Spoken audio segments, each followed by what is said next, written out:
I definitely feel like I have to play devil's advocate here because there's definitely a smear campaign happening towards Rey Fenix and Malachi Black as they slowly exit AEW. But at the same time, there has been a smear campaign towards AEW for a lengthy amount of time, and I don't think enough people are talking about it. And yes, I am the first person to come on here and to tell you about how much I dislike Cody Rhodes and how much I think that everything he says is targeted for a specific reason. It's almost like the I gotcha. I'm where I am right now and you didn't think I'd get here. I don't like the fact that on his most recent interview, he had to point out how AEW did not want to accept a lot of entertainment from outside of professional wrestling and how he wanted that to happen, and that was a bugaboo for him because that's how you branch out and you get more eyes on the product. Now it seems that AEW does not want to be WWE. They don't want to embellish the entertainment aspect. They want to stick it to wrestling, which is fine. You can do that, but when you're losing ratings and you're losing ticket sales, you have to do something to bring people in. Now, this would be the one and only thing because I feel like, hey, he's a top champion of the competitor.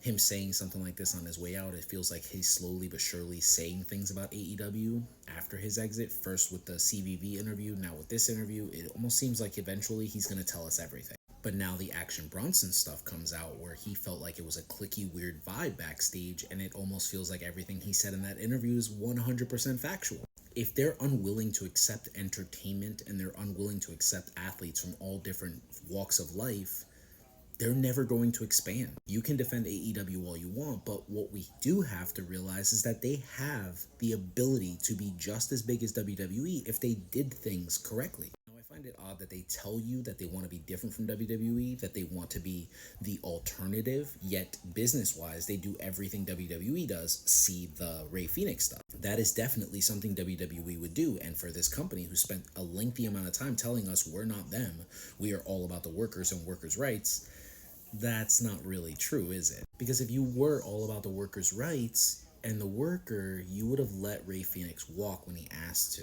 So my only gripe with this situation is if you're willing to partake in WWE's style of business backstage, then why not utilize some of what they do on screen? I mean, I'm going to use this short example here, but Paige VanZant has every ability to be better than Ronda Rousey ever was in this business. And why? Because she has a very large fan base. Paige VanZant is so popular that she was losing matches in the UFC. She's losing matches in bare knuckle, and millions of people followed her to power slap. They have the right people to work with Paige VanZant, specifically Mercedes Moné, who's worked someone like Ronda Rousey, who's given Ronda Rousey good matches. She can definitely get a good match at a Paige VanZant, but they won't do it.